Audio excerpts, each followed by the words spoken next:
behind me is about a, I don't know, 20 meter high hill, or 2 hills, which is what it's called, the White Hill, which is what the guest house that I stayed at the last couple of nights is named after. Yeah, there's some mountain climbing for you. Anyways, so I'm checking out today, or am already checked out and headed to Mitzpe Ramon this afternoon. But until then, I just wanted to check out one of the local sites that was recommended to me. And it's called Yeruham Lake, or Yeruham Lake. I'm not sure where the accent goes on that. It seems to go on the U. So Yeruham Lake. People go here for bird watching, and it's still mainly the bird watching season, the migration season. So by the time I get to the lake, because I want to go and check out some flowers first, I don't know how many birds there are going to be seen at noon, but we'll see.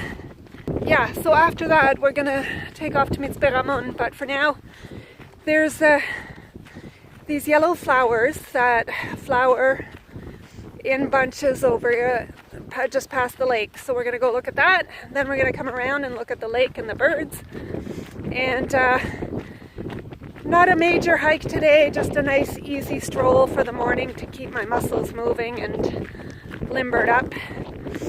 And then we'll head to Mitzpe, get some logistical stuff organized there for the rest of the hike, for the rest of the trail.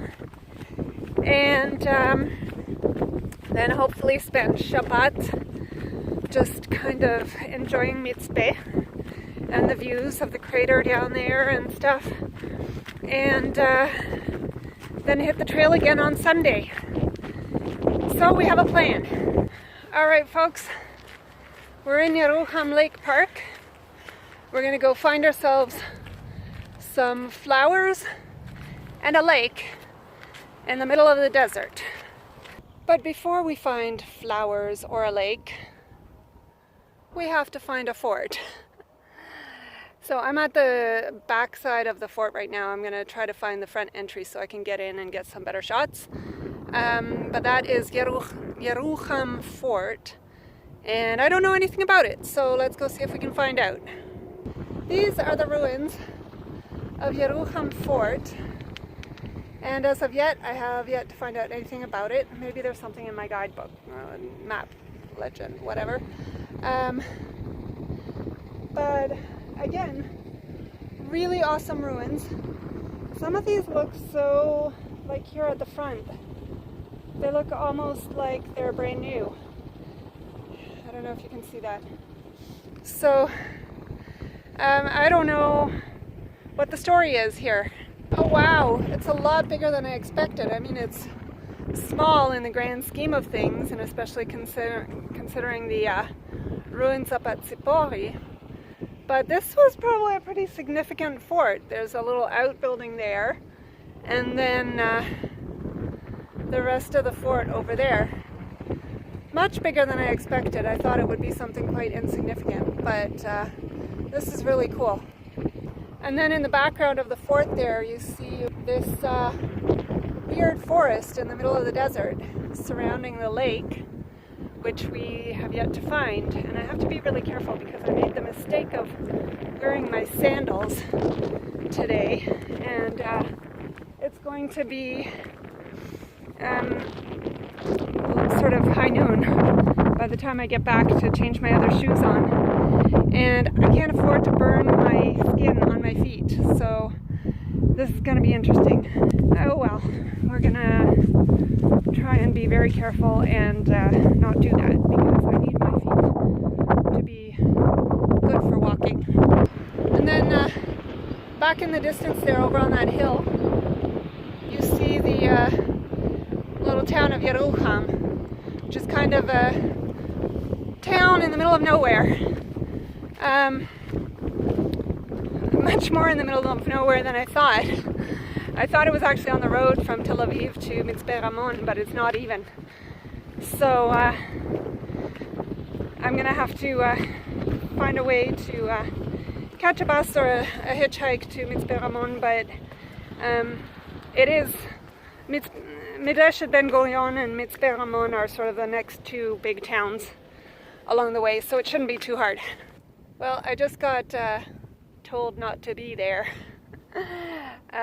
Some guy came out of some truck and said, "Hey, you shouldn't be here, there's soldiers here." I'm like, okay, I don't know anything about that, I'm just trying to get over there. So he hurried me along and he said that was fine, so I guess I'm fine. But just another day in Israel. Unfortunately, the flowers are gonna have to wait for another day. They're a little bit further than I want to go and require walking out in the desert away from any of this shade.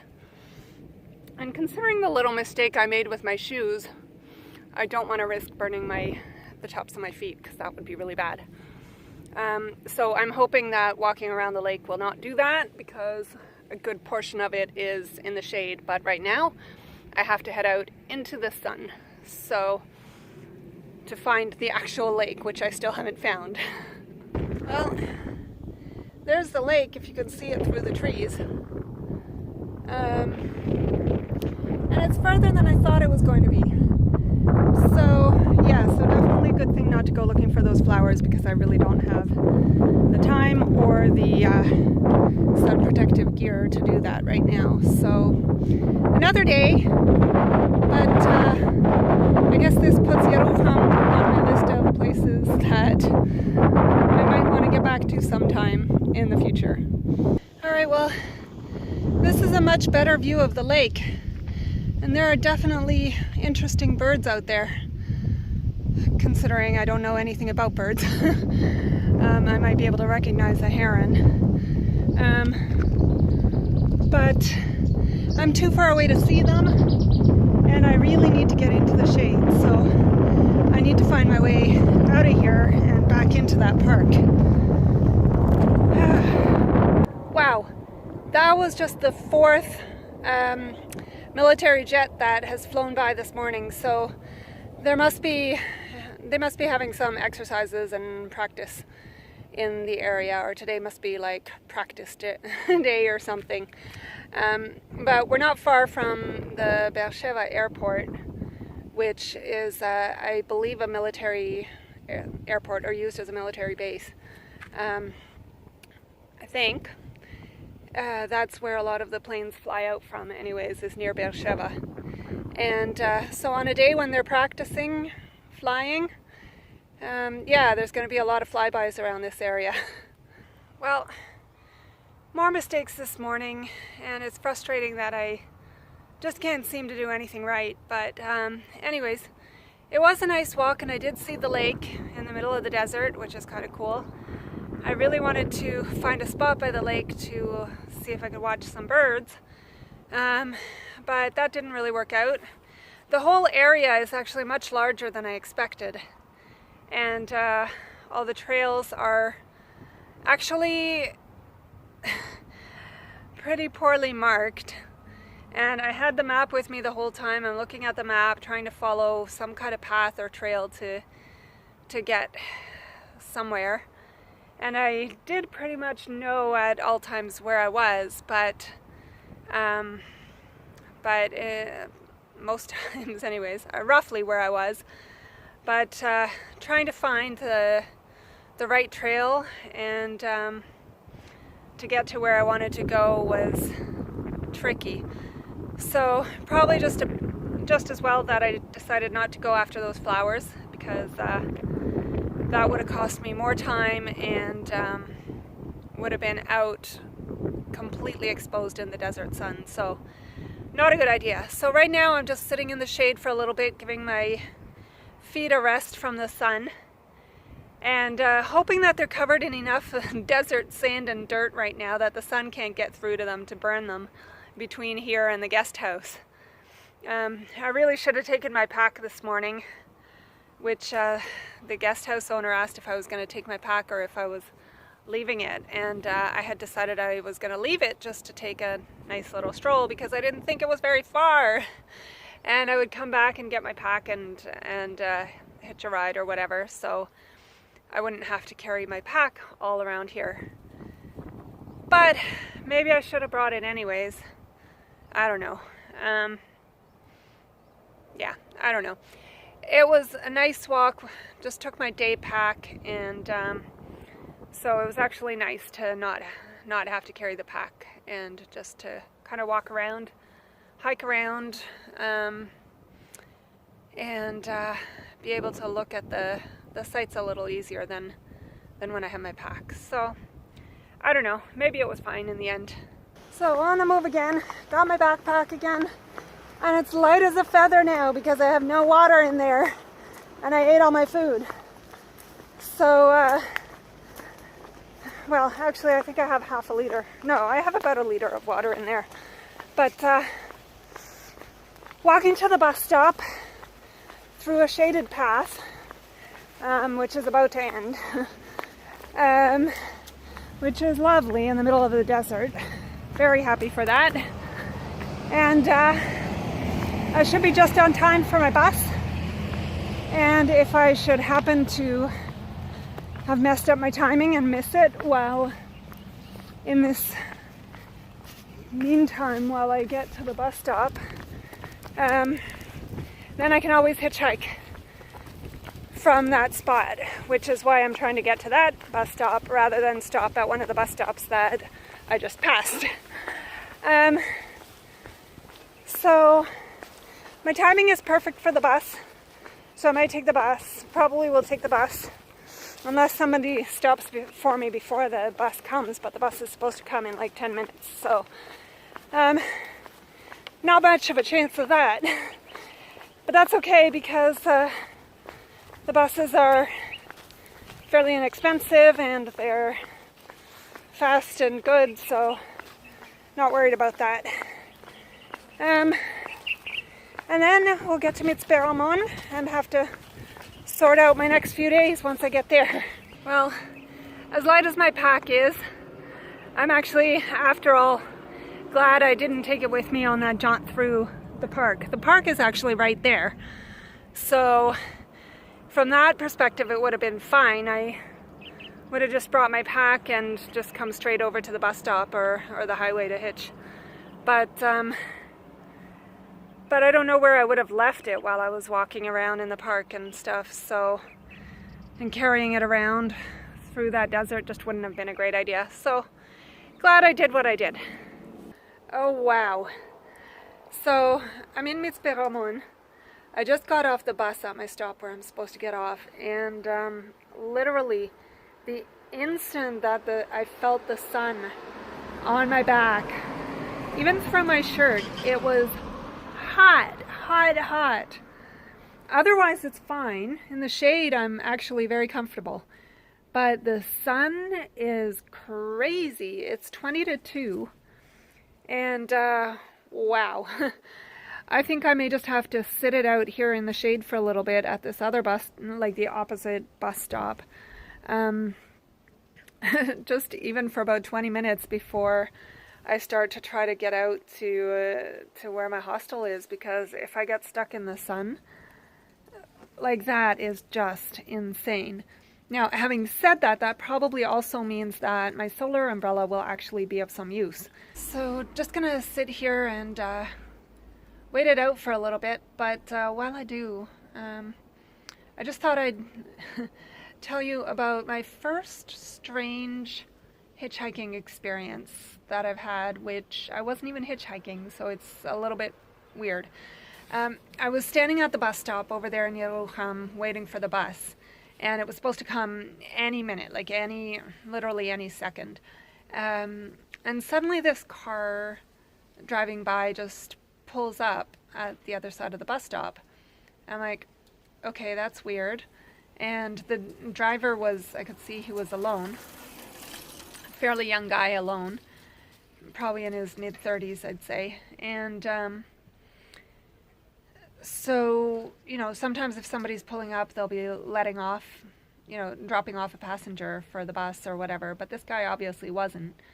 So I dropped my stuff and went to go see what he was about and if he was going to give me a lift. But just as I did, I saw the bus coming around the corner. So I just felt a lot more comfortable taking the bus. So I decided no, and I just kind of explained to him via hand gestures that the bus is here and sorry, but I'll take the bus. And so then as I'm gathering my stuff to get on the bus, the guy turned around and went back the direction that he came from. So I don't know what that was about.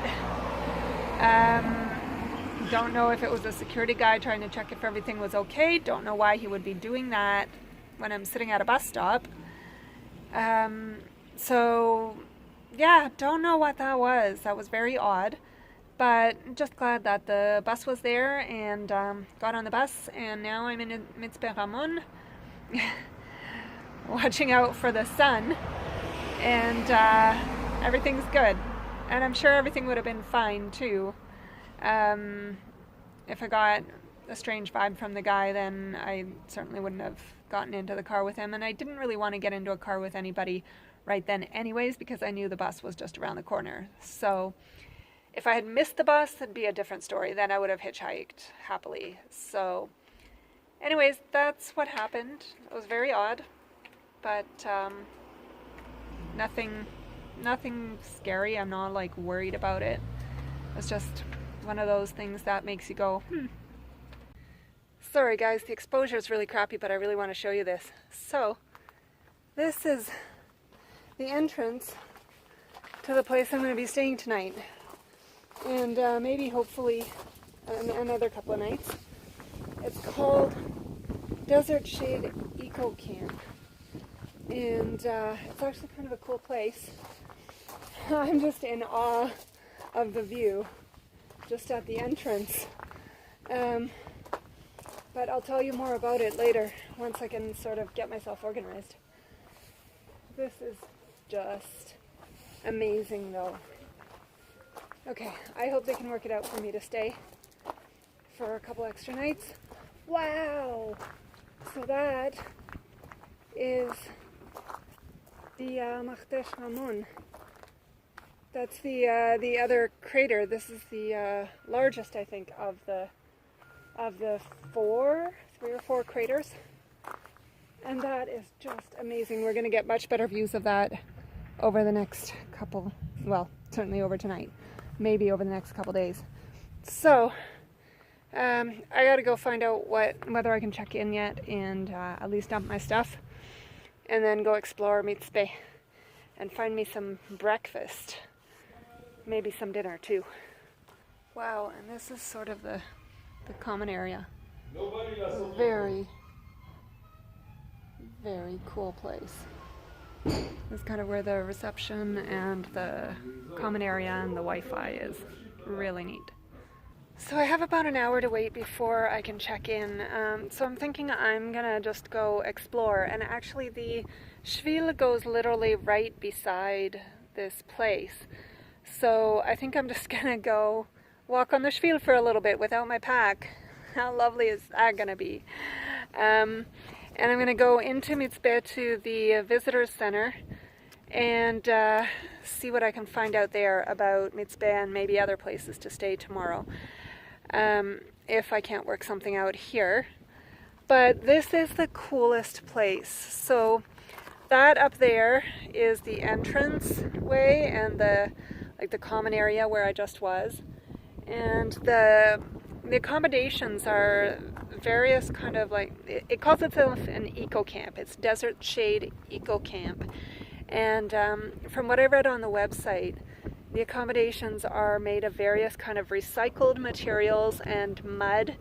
And they have, over there they have some kind of a recycled plastic, I think it's recycled plastic or something, igloo type of thing.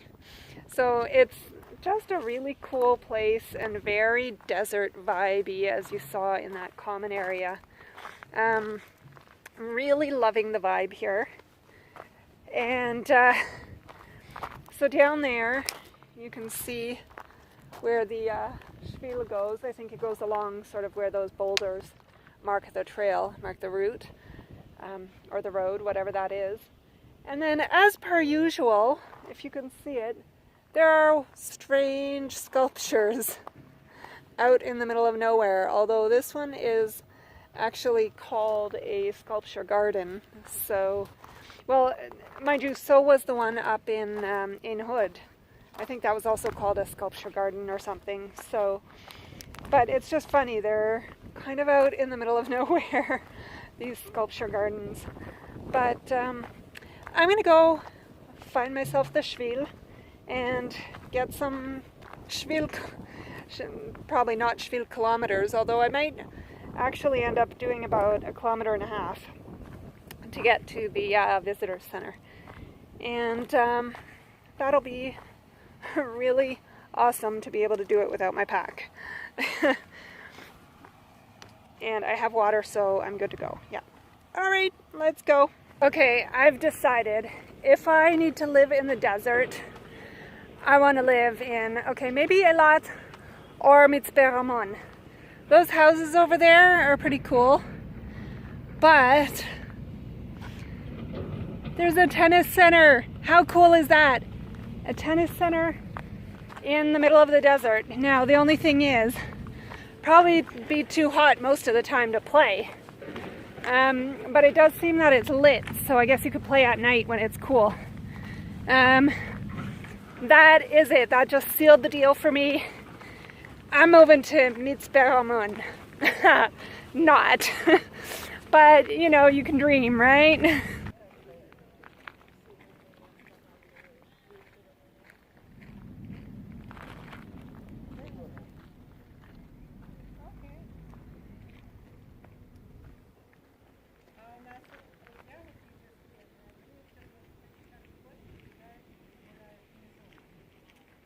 So this is the Makhtesh Ramon crater. A much better view than we had from over at the lodge, or the eco camp. This is the visitor center, and there's kind of an observation point outside of it. There's another observation point just over there. Over there. But I don't think I'm going to go all the way over there, not today anyways. And so this is it. This is one of very few of these kinds of craters in the world. 3 or 4 in Israel. I think there was 4 in Israel, and large ones anyways. And then some in the Sinai. And yeah, actually I can see where the Shvil goes down. Or actually, it's not the Shvil, sorry. It's another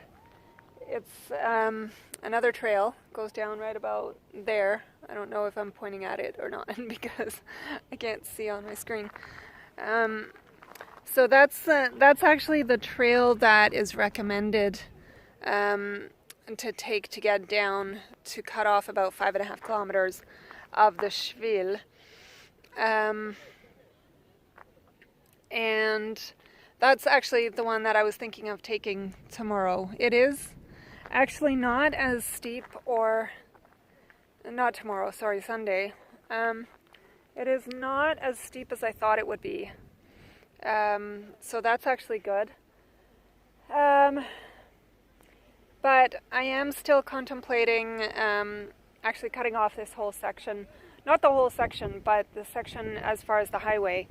And just to be good to my poor knees, and then start from about halfway through this section and head to the camp for the night. So I'm still debating that until Sunday. I'm probably going to skip that half section, but I still could change my mind and actually walk it. But I want to be able to walk all the next 3 days, so the day 2 and day 3, there won't be much of an exit strategy for me on those 2 days. and they're both longer days, like 20 something kilometers. So I really would like to be good to my knees on that first day on Sunday, so I'm not already hurting before I even do those other days 2 and 3. So we'll see. Have to make some decisions, and that's the way it works. And anyways, Mitzpe Ramon seems like a really cool place, and it was really highly recommended to me. And I haven't seen much of it, but it seems very cool. The visitor center here was not very helpful. They didn't have much information, like obviously on display, about Mitzpe Ramon, or about anything for that matter. It's more, seems to be more of a museum of sorts, and it's actually very nice. They gave me a bunch of phone numbers for places that might have a place to stay for tomorrow night. But the guy just dialed a number and gave the phone to me and said that this lady has a place, probably. And so I ended up talking to this woman. I don't know who she was. She said, well, she's fully booked tonight and tomorrow, and then she's going away. So that doesn't really help me. I have a place for tonight, in any event. It's tomorrow that I need. But then she said, in the end, she's like, but don't sleep by yourself out under the stars. Call me, and I'll find a place for you, even if it's in my home or whatever. So that was very, very sweet of her. I don't have her number, so I won't be able to call her. But I'm sure that it'll work out. I'll find a place to stay. So it's just going to require some energy on my part that I was not, didn't really expect to have to spend. So we'll find a place, and everything will be fine. And right now I have to find my way back to the Eco Lodge to check in.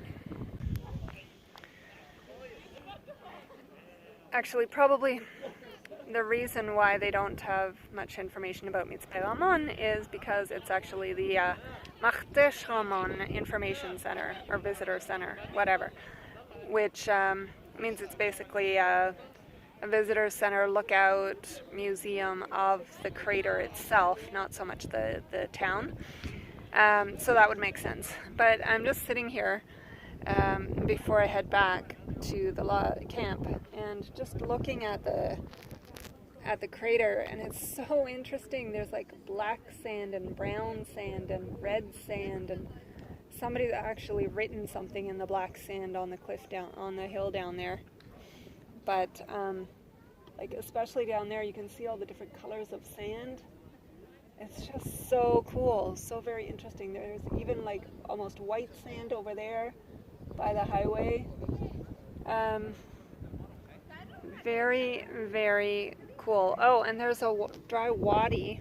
I assume it's a dry wadi. It must be a dry wadi down there. I don't know if you can see where I'm pointing, but you can tell it's a wadi because there's little bushes all along it. Really cool.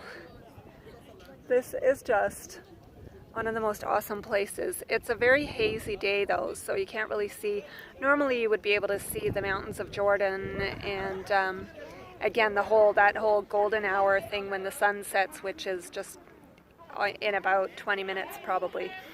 But it's really hazy, and occasionally I feel like there's like clouds or fog just wafting by me, which is the weirdest thing when you're in the middle of the desert. It's so strange. But yeah, I don't know, can't explain it except that we are very high. I think we're about 500 meters up from the floor of the crater.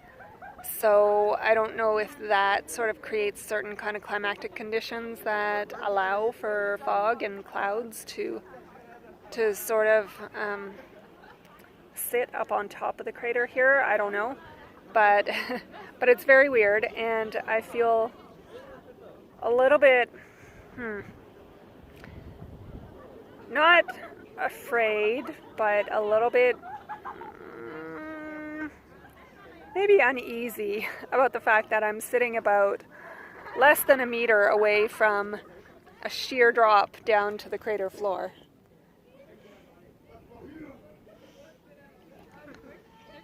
Yeah. Oh yeah, and you can see it over there. So where the people are standing and sitting, that's basically what it's like. I'm just sitting on a little bit back from that. So try not to get too close. But it's a really, really cool view. Just loving it. Oh, and one more thing. So from here, Sunday, the trail goes somewhere around about there and through the middle of the crater, and it crosses the highway over there and goes over towards the other side. But somewhere over about there is the place where I'd be spending the night. So I could either walk this whole way with my pack on the back and down the hill, which will be really bad on my knees, or I can hitch a lift on the highway over there and then walk the last few kilometers to the camp, and then I'll get my muscles moving again and be ready to take off on very, very early on the next morning for that next section. So that's probably what I'm gonna do at this point. I don't think I'm gonna change my mind and walk it, but you never know. Ibex, just by the side of the road in the middle of the city, just hanging out. Look how bold they are. They come right up to the girl. Wow. I really don't want to disturb them. I want to let them be in their own nature. What I said earlier over there were houses. Well, actually it turns out they're the hotel. Oops. So these are the dorms, or this is the dorm, whatever. And it's really cool. They're like the walls incorporate like recycled wine bottles and things into the walls. That's so cool. And so there's the bed I've picked over there, and then there's like a funky little semi-bunk bed, and it smells like my grandmother's sauna, so it's got to be good, right? So it's really cool, and I still have to check a few things out, but yeah, this is all right. I hope they can find a way to accommodate me somehow for the next couple nights too. So we'll see. Okay, so after staring at his computer screen for what seemed like an eternity, the fellow said that he does actually have a private for tomorrow night, and so that's actually okay. It's twice the cost of the dorm room, but the dorm room is quite reasonable. The private is still very reasonable. So that'll give me some privacy for those 2 nights. That'll be great. And so I'm just gonna take that for the 2 nights. Then I don't have to move again back into a dorm. So yeah, it's not bad. So just so you know, most of these hostels where I've stayed at, the guest house last night, for instance, the last couple of nights, the place up in Jizra Zarqa earlier on, several weeks ago, and this place, the dorm rooms tend to be in the about 90 to 100 shekels range per night. And that gives you a bed in usually a mixed dorm, and they're fine. I've only ever met really lovely people in these places, and they're people like me traveling on a budget, and so yeah, quite happy with them. But it's also nice to get some private space. So the private room tomorrow, for just tomorrow, it would be, he said, $220, I think, $220, and then for Saturday night 180. So it comes out to balances out to about $200 a night, 200 shekels, sorry, a night, which is exactly twice what I'm paying for this room, and it gives me privacy. So it's okay. I'm happy with that. That's still probably about $80 for our money. So that's quite reasonable, I think. I haven't seen the room yet. We'll see that tomorrow, but I will let you know what that's like. It was surprisingly difficult to find a place to eat on a Thursday night, but I finally found this vegetarian pub in the Spice Quarter, and I'm eating a baked sweet potato with like a tahini dressing and limonana. My favorite Israeli drink, limonana. And this is delicious. I had a salad first, really yummy. So I'm looking around at this place. I'm frozen from the inside out thanks to that limonana. But I just realized there's actually like no walls on this place. And the ceiling is some kind of a canvas tent type of ceiling. So it's very funky. I'm loving the vibe, but I'm freezing now. So this is the Spice Quarter. It's a funky kind of warehouse district with a bunch of like art galleries and a couple of restaurants. And I guess it's probably more lively during the daytime when the art galleries are open.